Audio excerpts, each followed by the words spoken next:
देखिए हम लोग पढ़ेंगे इस वीडियो में एसिटाइलकोलाइन के सिंथेसिस, उसके ट्रांसमिशन के बारे में और उसके फंक्शन के बारे में और उसके रिसेप्टर्स के बारे में। ठीक, सबसे पहले देखते हैं उसका सिंथेसिस और ट्रांसमिशन। देखिए होता क्या, सबसे पहले ये है हमारा कोई प्री सिनेप्टिक न्यूरॉन, ये है गैप या फिर साइनेप्स, और ये क्या है पोस्ट सिनेप्टिक न्यूरॉन। ठीक, तो प्री सिनेप्टिक न्यूरॉन के अंदर सबसे पहले कोलिन एंट्री मारता है। कैसे? जो प्री सिनेप्टिक न्यूरॉन होता है उसके टीलोडेंड्रिया वाले पार्ट पे कुछ चैनल्स होते हैं, उन्हें बोलते हैं सोडियम कोलिन ट्रांसफर चैनल। इन चैनल की हेल्प से कोलिन एंट्री करता है। तो इसका मतलब अगर कोलिन को एंट्री करनी है तो उसको साथ में सोडियम भी चाहिए ही चाहिए। ठीक, पहली कॉमन सेंस की बात। कोलिन अंदर जाता है, एसिटाइल कोएंजाइम ए से कंबाइन करता है और क्या बनाता है acetylcholine plus coenzyme A in the presence of very important enzyme called as choline acetyl transferase. ठीक, अब जो एसिटाइलकोलाइन बना है उसको मैं बैग के अंदर पैक करना है। उन बैग्स का क्या नाम है? Synaptic vesicle. तो कुछ proteins vesicle associated transport proteins VAT, इनकी हेल्प से एसिटाइलकोलाइन ट्रांसफर होता है किसके अंदर? सिनेप्टिक वेसाइकल के अंदर। ठीक, इसमें ATP भी लगता है। फिर जो एसिटाइलकोलाइन है वो कैल्शियम की हेल्प से आके फ्यूज कर जाता है प्री सिनेप्टिक मेम्ब्रेन से, और फिर जो एसिटाइलकोलाइन है वो साइनेप्स के अंदर रिलीज हो जाता है। ये जो गैप है प्री सिनेप्टिक और पोस्ट सिनेप्टिक मेम्ब्रेन के बीच में। ठीक, और एसिटाइलकोलाइन के जो रिसेप्टर्स होते हैं वो ऑब्वियसली पोस्ट सिनेप्टिक मेम्ब्रेन के अंदर प्रेजेंट होते हैं और फिर वो उनसे बाइंड करके अपना जो भी फंक्शन है वो परफॉर्म करता है। ठीक, अब जब इसका काम हो जाता है तो एक एंजाइम होता है एसिटाइलकोलिन एस्ट्रेज। एसिटाइलकोलिन एस्ट्रेज वो इस एसिटाइलकोलिन को वापस से ब्रेक कर देता है एसिटेट और कोलिन में, और ये कोलिन वापस से क्या फिर वही सोडियम कोलिन ट्रांसफरेज चैनल की हेल्प से अंदर चला जाता है। ठीक, ये थी पूरी कहानी। एक चीज़ और, जो एसिटाइलकोलिन होता है ना, कहीं ये एक्सेस में ना रिलीज हो जाए, इसीलिए इसको रोकने के लिए एक चीज़ होती है, जो इसके M रिसेप्टर होते हैं वो कुछ प्री सिनेप्टिक मेम्ब्रेन के अंदर भी होते हैं। तो जब मान लो एक्सेस में रिलीज हो रहा है ना, तो ये जाके इनसे बाइंड करता है M रिसेप्टर से, और फिर वो क्या कर देते हैं इनहिबिशन कर देते हैं ताकि जो सिनेप्टिक वेसाइकल के अंदर एसिटाइलकोलाइन पैक्ड है वो बाहर ना निकले, इसलिए उसको इनहिबिटरी सिग्नल देते हैं कि वो मेम्ब्रेन स्टेबलाइज रहे, वो टूटे ना। ठीक, अच्छा जी, अब हमें इंपॉर्टेंट पढ़ना है कुछ ड्रग्स के नाम। देखिए हम लोग सबसे पहले पढ़ेंगे कोलिनर्जिक ड्रग्स के बारे में, मतलब ऐसे ड्रग्स जो कि एसिटाइलकोलिन का अमाउंट बढ़ाएं बॉडी में। ठीक, तो ऐसे ड्रग्स के बारे में हम लोग को पहले पढ़ना रहेगा। तो ऐसे ड्रग्स को दो तरीके से हम लोग पढ़ सकते हैं, या तो ऐसे ड्रग्स हों जो कि इस एंजाइम की तरह काम करें, कोलिन एसिटाइल ट्रांसफरेज एंजाइम की तरह, और वो खूब एसिटाइलकोलिन बॉडी में बनाए, या फिर दूसरा तरीका क्या होता है कि ऐसे ड्रग्स जो कि इस एंजाइम को इनहिबिट करें जो कि एसिटाइलकोलाइन को तोड़ रहा है। ठीक, अब हम लोग अभी हम लोग वहाँ पे नहीं जा रहे हैं, अभी हम लोग पहले कुछ जनरल ड्रग्स के बारे में पढ़ते हैं जनरल। ठीक, जैसे कि एक ड्रग होता है हेमिकोलिनियम। देखिए हेमिकोलिनियम क्या कर रहा है, ये स्टॉप्स रीअपटेक ऑफ कोलिन। जो कोलिन रीअपटेक हो रहा है यहाँ पर, ये इसको रोक दे रहा है। ठीक, कोलिन का रीअपटेक रोक दे रहा है, तो इसका मतलब ये एसिटाइलकोलाइन को एक तरीके से बढ़ा ही तो रहा है, ये अंदर नहीं जा पाएगा तो यहीं पे रहेगा। ठीक, सेकंड सेक्सीटॉक्सिन एंड टीरेडोटॉक्सिन। टीरेडो TERADO टीरेडोटोटॉक्सिन, सॉरी टीरेडोटोटॉक्सिन, क्या नाम है यार।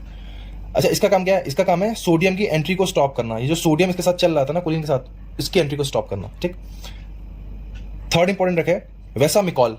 देखिए वेसामिकॉल क्या करता है, ये वैट को इनहिबिट कर देता है, वैट को VAT वेसाइकल एसोसिएटेड ट्रांसपोर्टर। तो जो एसिटाइलकोलाइन है ना वो वेसाइकल्स के अंदर नहीं जा पाता, वेसामिकॉल।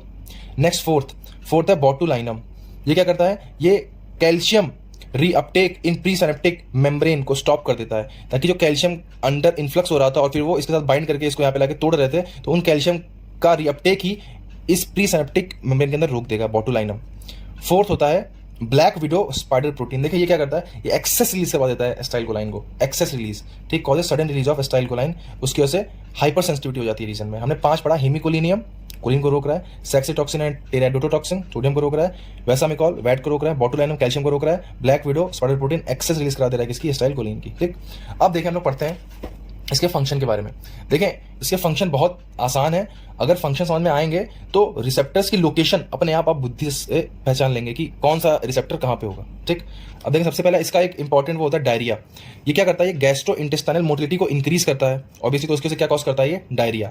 नेक्स्ट यूरिनेशन, जो डिट्रूसर मसल होती है ब्लैडर की, उसको एक कॉन्ट्रैक्ट करता है तो क्या कॉज करता है यूरिनेशन। डायरिया करा दिया, यूरिनेशन करा दिया। Next miosis. देखिए जो सर्कुलर मसल होती है आइरिस की, ये उसको कॉन्ट्रैक्ट करता है और क्या कॉज कराता है मायोसिस।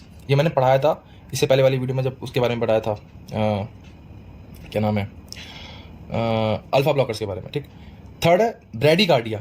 अब देखिए ये ब्रेडिकार्डिया कॉज करता है हार्ट रेट को कम करता है। कैसे? ये हाइपर पोलराइजेशन कॉज करता है ऐसे साइनोएट्रियल नोडल सेल, जो साइनोएट्रियल नोडल सेल्स होंगे उनका हाइपरपोलाइजेशन कॉज करेगा, पहला काम। दूसरा काम क्या करता है, इंक्रीज कर देता है refractory period at AV node and His Purkinje fibre, ठीक, बंडल ऑफ हिस और जो पुरकिंजे फाइबर्स होते हैं और एवी नोड, वहां पर ये रिफ्रैक्टरी पीरियड मतलब रेस्टिंग टाइम को इंक्रीज कर देता है, ठीक, इसके से ब्रेडिकार्डिया कॉज करता है। नेक्स्ट है ब्रोंकियो कॉन्स्ट्रिक्शन। देखें ये ब्रोंकियल मसल जो होती है, ब्रोंकियल मसल, उनका कॉन्ट्रैक्शन कॉज करता है। इसकी वजह से ये एस्थमेटिक जो पेशेंट होते हैं उनके लिए हाईली सेंसिटिव होता है। अगर उन्होंने ले लिया एस्थमेटिक पेशेंट ने, तो समझ लीजिए उनके तो सांस लेना भी मुश्किल हो जाएगा, क्योंकि ये ब्रोंकियो कॉन्स्ट्रिक्शन कॉज करता है, ठीक। नेक्स्ट है एमएसएस का मतलब होता है वॉमिटिंग, वॉमिटिंग कॉज करता है। ऑब्वियसली ये जीआईटी की मोटिलिटी को इंक्रीज कर देता है, ठीक है। फोर्थ है लैक्राइमेशन। लैक्राइमेशन जानते ही हैं कि जो लैक्राइमल ग्लैंड है उनके सिक्रेशन को इंक्रीज कर देता है। देखिए ये ग्लैंडुलर सिक्रेशन को इंक्रीज कर देता है, ठीक है, चाहे वो लैक्राइमल ग्लैंड हो या फिर स्वेट ग्लैंड हो या फिर सलाइवरी ग्लैंड हो, सबके सिक्रेशन को इंक्रीज कर देता है, ठीक है। इसी तरह से ये स्वेटिंग को भी बढ़ाता है, स्वेटिंग इंक्रीज, स्वेट ग्लैंड्स को बढ़ा देता है, ठीक, उनके सिक्रेशन को, सॉरी। अब हम लोग आते हैं इसके रिसेप्टर्स के बारे में। अब ध्यान से देखें, पहले हल्का फुल्का समझें बेसिक। इसके रिसेप्टर होते हैं दो टाइप के, निकोटिनिक और मस्क्रेनिक। निकोटिनिक जो होते हैं ये दो टाइप के होते हैं, निकोटिनिक न्यूरोनल और निकोटिनिक मस्कुलर है, वो सब बाद में देखेंगे। एम और एम वाले होते हैं 5 टाइप के, M1 M2 M3 M4 M5। इसमें से बस M1 M2 M3 ही इंपॉर्टेंट है, M4 M5 इंपॉर्टेंट नहीं, तो पढ़ेंगे भी नहीं, ठीक। अच्छा, जो एम रिसेप्टर्स होते हैं ये होते हैं जी प्रोटीन कपल रिसेप्टर, GPCR पढ़ाया था मैंने। और जो निकोटिनिक होते हैं ये होते हैं आइनोट्रोपिक रिसेप्टर्स, ठीक। अब देखें आइनोट्रोपिक रिसेप्टर्स कैसे काम करते हैं, सोडियम का इंटेक बढ़ा देते हैं। ये तो चलो आसान है। बात करें जरा मस्क्रेनिक के बारे में अच्छे से। देखो जो इसमें से 5 वाले होते, जो 5 होते हैं ना, उसमें से ऐसे M1 M2 M3 ये तो कॉज करते हैं एक्साइटेशन। और मतलब जब एसिटाइल कोलाइन आके M1 M3 और M5 रिसेप्टर से वो करेगा, बाइंड करेगा, तो एक्साइटेशन कॉज करेगा। और जब M2 और M4 से बाइंड करेगा तो क्या, इनहिबिशन कॉज करेगा किसी भी मसल का, ठीक। तो अब खुद ही सोचो कि अगर वो ब्रेडिकार्डिया कॉज कर रहा है, हार्ट रेट को कम कर रहा है, तो हार्ट में कौन से होंगे, M1 M3 M5 M2 M4। आपके पास इतने ऑप्शन है, तो देखो M4 M5 पढ़ना ही नहीं है, तो ऑप्शन क्या बचा, M2, क्योंकि वहां पे क्या कर रहा है, वो हार्ट रेट को कम कर रहा है, तो वहां पे M2 के थ्रू काम कर रहा होगा, ठीक है। ब्रोंकियो कॉन्स्ट्रिक्शन करा रहा है, कॉन्स्ट्रिक्शन करा रहा है, तो या तो M1 होगा या तो M3 होगा, देखेंगे अभी क्या होगा। लेकिन फिर एक कॉमन सेंस समझ में आ रहा है कैसे, ठीक। अब हम लोग बात करते हैं डिटेल में। सबसे पहले बात करेंगे निकोटिनिक रिसेप्टर्स के बारे में। ये होते दो टाइप के, NN और NM। NN नाम क्यों, निकोटिनिक न्यूरोनल। ये कहाँ पे होते हैं, न्यूरॉन्स पे होते हैं, नर्व टू नर्व ट्रांसमिशन हो रहा है, इसका मतलब पढ़ाया था मैंने एंट्रोपिक रिसेप्टर्स के अंदर। अच्छा, ये होते कहाँ पे, ये होते हैं पोस्ट गैंग्लियोनिक न्यूरॉन्स पे। देखो ये होते हैं प्री सिनेप्टिक न्यूरॉन, फिर ये आके गैंग्लिया में साइनेप्स करते हैं, यहाँ से निकलते हैं पोस्ट सिनेप्टिक न्यूरॉन।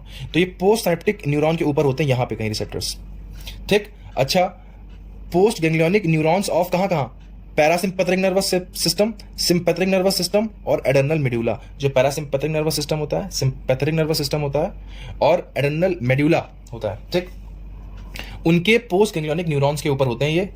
इनका फंक्शन क्या होता है, पैरासिम्पैथेटिक नर्वस सिस्टम में ये एसिटाइल कोलाइन की रिलीज को इंक्रीज करते हैं, ठीक है। सिंपैथेटिक नर्वस सिस्टम में ये नॉन इपाइनेफ्राइन और डोपामीन की रिलीज को इंक्रीज करते हैं, और एडर्नल मेडुला में ये इपाइनेफ्राइन की रिलीज को इंक्रीज करते हैं, ठीक है। बस इतना ध्यान रखना है, कहाँ पे होते हैं, post ganglionic neurons of parasympathetic, sympathetic, adrenal medulla. यहाँ पे इनका फंक्शन क्या है, एसिटाइल को बढ़ाना, यहाँ पे नॉन इपाइनेफ्राइन और डोपामीन को बढ़ाना, और यहाँ पे इपाइनेफ्राइन को बढ़ाना। नेक्स्ट है न्यूरोमस्कुलर, ठीक है। तो देखें मतलब ये कहाँ पे होंगे, तो ये होंगे न्यूरोमस्कुलर जंक्शन में, ऑब्वियस सी बात है, ठीक है। निकोटिनिक स्केलेटल मसल, तो ये सोमैटिक नर्वस सिस्टम का पार्ट कॉज कर रहे हैं, मतलब ये सोमैटिक नर्वस सिस्टम का पार्ट है, क्योंकि स्केलेटल मसल हमारे कंट्रोल में है, तो वो सोमैटिक नर्वस सिस्टम से कंट्रोल होती है, ठीक। इनका फंक्शन क्या होता है, तो मसल कॉन्ट्रैक्शन करवाते हैं। मसल कॉन्ट्रैक्शन कैसे करवाते हैं, सोडियम की एंट्री करके डिपोलाइजेशन करवा देते हैं ऑब्वियसली, और फिर क्या हो जाता है उसकी वजह से मसल कॉन्ट्रैक्शन, ठीक। अच्छा, जो ये होते हैं ना NM रिसेप्टर्स, ये स्टिमुलेट होते हैं PTMA से, ठीक। और ये ब्लॉक होते हैं बाई ट्यूबोक्यूरारीन, ट्यूबोक्यूरारीन। ऐसे जो N रिसेप्टर्स होते हैं ये स्टिमुलेट होते हैं बाय DMPP, केमिकल्स हैं सब, ठीक। और इनहिबिट होते हैं bye हेक्सोमिथोनियम, stimulated by DMPP, inhibited by hexometonium, NM, stimulated by PTMA, blocked by ट्यूबोक्यूरारीन, ठीक। अब बात करते हैं मस्केरेनिक रिसेप्टर्स के बारे में। देखिए ये होते हैं CNS के अंदर, ठीक, सारे के सारे। पहले मैं बात करेंगे CNS में, फिर बात करेंगे कि बाकी बॉडी में कहाँ पे। तो पहले बात करते हैं CNS के। जो मस्केरेनिक होते हैं 5 टाइप के, ये 5 के 5 कहाँ पे होते हैं, CNS में। हालांकि मेन कौन होता है, डोमिनेट M1 करता है वहाँ पे। अच्छा, तो वहाँ पे इनका फंक्शन क्या होता है, देखें CNS के अंदर इनकी मेन लोकेशन होती है हिप्पोकैम्पस और बेसल गैंग्लिया में, ठीक। हिप्पोकैम्पस में क्या करते हैं, ये जब जब हिप्पोकैम्पस के अंदर एसिटाइलकोलाइन बाइंड करता है एम रिसेप्टर से, तो वो मेमोरी को इंक्रीज करता है किसी भी पर्सन की, इंक्रीज कॉग्निशंस, मतलब बेटर कोऑर्डिनेशन, बेटर अंडरस्टैंडिंग, ठीक। और इसीलिए ये अल्जाइमर के पेशेंट में दिया जाता है एसिटाइलकोलाइन, ठीक, क्योंकि वो क्या करेगा, वो हिप्पोकैम्पस में जाएगा, अपने रिसेप्टर से बाइंड करेगा और पर्सन की मेमोरी को इंक्रीज करेगा, ठीक, क्योंकि अल्जाइमर में क्या होता है, मेमोरी लॉस होने लगता है पेशेंट का, ठीक। नेक्स्ट बेसल गैंग्लिया में ये क्या करता है, ये डोपामीन को डिक्रीज करता है। देखिए बेसल गैंग्लिया में क्या, acetylcholine is inversely portion of dopamine, ऐसे चलता है, अगर ये ज्यादा तो ये कम, बैलेंस में रहते हैं। इसलिए पार्किंसोनिया में जब डोपामीन की कमी होती है ना, तो एसिटाइलकोलाइन बढ़ने लगता है, एसिटाइलकोलाइन बढ़ रहा है तो वो ट्रेमर्स कॉज करता है, ठीक। तो इसीलिए हम लोग क्या करते हैं, पार्किंसोनियम में एंटी कोलिनर्जिक ड्रग्स देते हैं जो कि एसिटाइलकोलाइन को कम करें, क्योंकि एसिटाइलकोलाइन ज्यादा हो रहा है और इसी से ट्रेमर्स आ रहे हैं बॉडी में, इसलिए पार्किंसोनियम में हम लोग क्या देते हैं, एंटी कोलिनर्जिक ड्रग्स देते हैं, ठीक। अब ये बात होगी सीनस की। अब बात करते हैं हम लोग नॉर्मल बॉडी में। देखिए पेरीफेरी बॉडी मतलब नॉर्मल, सीनस खत्म। तो देखिए अब हम लोग बात करते हैं M1, M2, M3 के बारे में अलग अलग। M1 रिसेप्टर्स कहाँ पे होते हैं, मेनली स्टमक में होते हैं और HCl प्रोडक्शन करते हैं, बस खत्म। M2 वाले मेनली मैंने कहा था ना हार्ट में होते हैं और क्या करते हैं, हार्ट रेट को डिक्रीज करते हैं। M3 वाले ये बाकी की बॉडी में अबंडेंस में M3 रिसेप्टर्स होते हैं। कहाँ कहाँ पे, मेनली तो ग्लैंड्स में होते हैं। इनका फंक्शन क्या है, ग्लैंड्स में ये सिक्रीशन को इंक्रीज करते हैं, किससे, जैसे कि स्वेट ग्लैंड से स्वेट का, लैक्राइमल ग्लैंड से लैक्राइमेशन करवाएंगे, ठीक है, सलाइवरी ग्लैंड से सलाइवेशन करवाएंगे, पेनक्रियास के एंजाइम्स का सिक्रीशन करवाएंगे, तो ये मेनली ग्लैंड्स के सिक्रीशन को इंक्रीज करते हैं। सेकंड देखिए ये इंपॉर्टेंट है, देखिए एंडोथीलियम ऑफ ब्लड वेसल्स, ये थोड़ा सा मैं जूम करता हूँ, जूम क्या करूँ, ये देखो ये एंडोथीलियम है, ठीक, ये एंडोथीलियम है और ये है स्मूथ मसल, और ये पूरी मतलब ये पूरी है ब्लड वेसल, उसकी इनर लेयर एंडोथीलियम और उसके बाहर स्मूथ मसल, ठीक। और एंडोथीलियम के ऊपर इसके रिसेप्टर होते हैं M3 रिसेप्टर्स, ये हरा रंग से जो बना है ये M3 रिसेप्टर। जब एसिटाइलकोलाइन आके इस M3 रिसेप्टर से बाइंड करता है ना, तो ये रिसेप्टर से फिर NO गैस रिलीज करवाता है, NO, और जो NO होती है वो स्मूथ मसल पे ऐड करती है, ये NO अब ऐड करेगी इन स्मूथ मसल्स पे और क्या करवाएगी, उनका रिलैक्सेशन, इसके से क्या होता है, वेजो डायलेशन।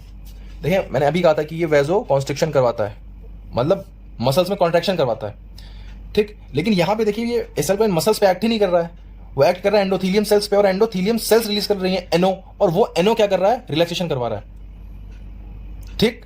तो यहां पर डायरेक्ट एसिटाइलकोलाइन एक्ट ही नहीं कर रहा है मसल पे, स्मूथ मसल पे। जब वो डायरेक्ट एक्ट करता है ना स्मूथ मसल पे, तो क्या करवाएगा, वही कॉन्ट्रैक्शन करवाएगा, इंक्रीज कॉन्ट्रैक्शन, ब्रोंको कॉन्स्ट्रक्शन करवाएगा, बेटर में बेटो कॉन्स्ट्रक्शन करवाएगा, इंटेस्टाइनल कॉन्ट्रैक्शन करवाएगा, मियोसिस करवाएगा।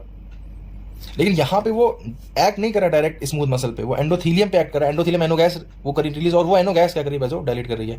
मान लो क्वेश्चन है कि एक पेशेंट है, उसकी एंडोथीलियम डैमेज हो गई है, अब अगर हमने उसको एसिटाइलकोलाइन दिया तो वो क्या करवाएगा, एसिटाइलकोलाइन जाके ब्लड वेसल्स में सीधे ऐड करेगा स्मूथ मसल पे और उनका कॉन्ट्रैक्शन करवाएगा, ठीक है।